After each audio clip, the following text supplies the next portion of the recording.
नमस्कार। अमेरिका और इजराइल दोनों ताकतवर मुल्क हैं, लेकिन दोनों की एक तरह की गलती है और दोनों आज भी ताकतवर मुल्क होने के बाद भी अपनी उसी गलती का खामियाजा भुगत रहे हैं। और इनमें से एक गलती है जो इजराइल ने की है, जिसका नाम है हमास, और एक गलती जो अमेरिका ने की, जिसका नाम है तालिबान।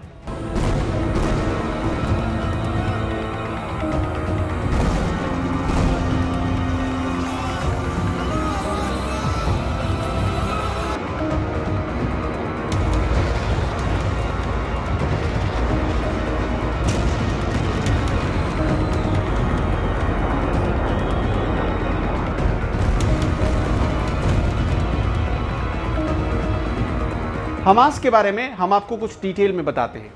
इजराइल का अखबार है टाइम्स ऑफ इजराइल, उसने कुछ दावा किया है। उसने कहा है कि हमास में करीब 27,000 लड़ाके हैं।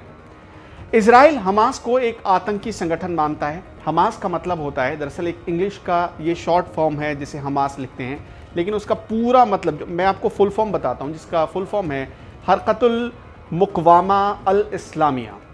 इसे 6 रीजनल ब्रिगेड में बांटा गया है। हमास के पास 25 बटालियन हैं और 106 कंपनियां हैं, जिसके कमांडर अक्सर बदलते रहते हैं। अब हमास के पूरे स्ट्रक्चर को समझने की ज़रूरत है। हमास में 4 विंग है। पहला विंग मिलिट्री विंग कहलाता है, इसके कमांडर का नाम है अद दीन अल कासिम। दूसरा विंग है पॉलिटिकल विंग, इसके चीफ का नाम है इस्माइल हनिया।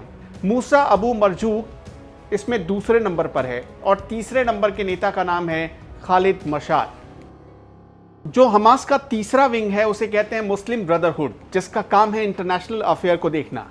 और चौथा जो विंग है उसे कहते हैं सोशल विंग। फिलिस्तीनियों को हथियार रखने की इजाज़त नहीं, ऐसे में हमास के जरिए ही वो हथियार या इजराइल से जंग लड़ने के सारे साजो सामान रखते हैं। भारत की हमेशा फिलिस्तीन के प्रति झुकाव वाली नीति रही है। 1992 में भारत और इजराइल के बीच डिप्लोमेसी की शुरुआत हुई, लेकिन इसके बाद भी भारत ने फिलिस्तीनियों की मांग का समर्थन ही किया। आपको अगर याद हो कि अटल बिहारी वाजपेयी की जब सरकार थी, तब उन्होंने भी फिलिस्तीन का समर्थन किया था, उनकी मांग का समर्थन किया था।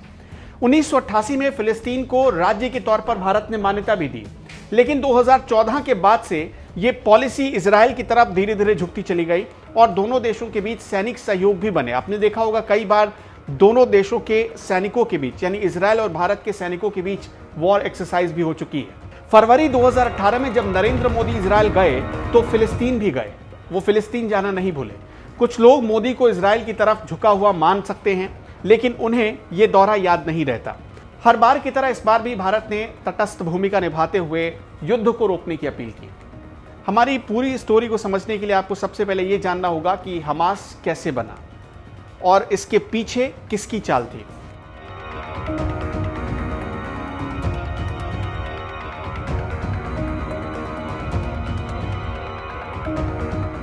1948 में इजराइल का जन्म हुआ, तब से उसका फिलिस्तीन से 36 का आंकड़ा रहा है, यानी लगातार संघर्ष होता रहा है। यासिर अराफात फिलिस्तीन के बहुत ताकतवर नेता हुआ करते थे और बहुत लोकप्रिय नेता भी थे। भारत से यासिर अराफात के अच्छे संबंध थे। इजराइल को जब लगा कि डिप्लोमेटिक लेवल पर फिलिस्तीन इजराइल से आगे निकल रहा है, तो उसने फिलिस्तीन को कमजोर करने की एक नीति बनाई 70 के दशक में। दरअसल 1970 के दशक में फिलिस्तीनियों के खिलाफ, फिलिस्तीनियों के अंदर से खड़ा किया हुआ एक कट्टरपंथी संगठन जो कि इजराइल ने खड़ा किया और उसे हमास का नाम दिया गया। दरअसल इजराइल ये चाहता था कि फिलिस्तीनी नेताओं के खिलाफ फिलिस्तीनी लोगों को ही खड़ा कर दिया जाए, और ऐसा करने में वो कामयाब रहा। यानी हमास का जन्मदाता खुद इजराइल बन गया और आज वही हमास इजराइल की नाक में दम करके रखता है। हमास की स्थापना साल 1987 के आसपास बताई जाती है। इजराइल की इस नीति की इजराइल के लोगों ने भरपूर आलोचना की। इजराइल के पूर्व जनरल हुआ करते थे इत्ज़ाक सेजेव। उन्होंने तो यहां तक कह दिया था कि जहर से जहर को मारने की नीति इजराइल के लिए इतिहास की सबसे बड़ी भूल साबित होगी।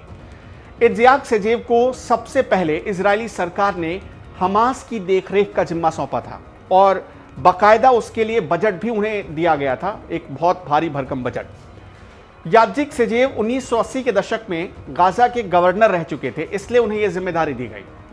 हमास ने पहले तो इजराइल का रबर स्टाम्प बनकर खूब काम किया, उसके नक्शे कदम पर चलता रहा, लेकिन धीरे धीरे फिलिस्तीन के नेताओं को किनारे करते हुए उसने खुद उनकी जगह ले ली, यानी फिलिस्तीन आंदोलन का मुखिया हमास बन गया।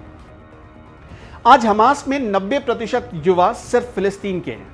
पहले इस संगठन के पास पत्थर हुआ करते थे, इसलिए लोग इस संगठन को कहते थे एक दौर में कि पत्थरों से जंग लड़ने वाला ये संगठन है।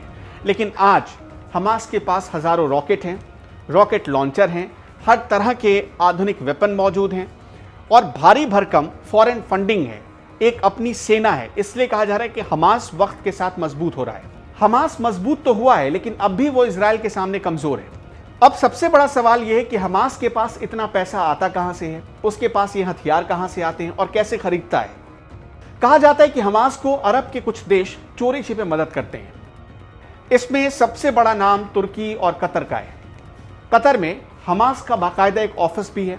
हमास के एक नेता हैं खालिद मिशाल, वो इस ऑफिस को चलाते हैं। ईरान हमास को हथियार और पैसे देता है।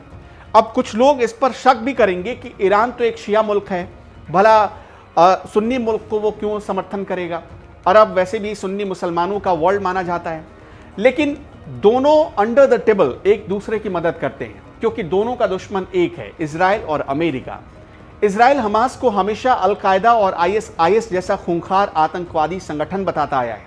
लेकिन कड़वी सच्चाई यही है कि खुद इजराइल ने ही हमास को जन्म दिया।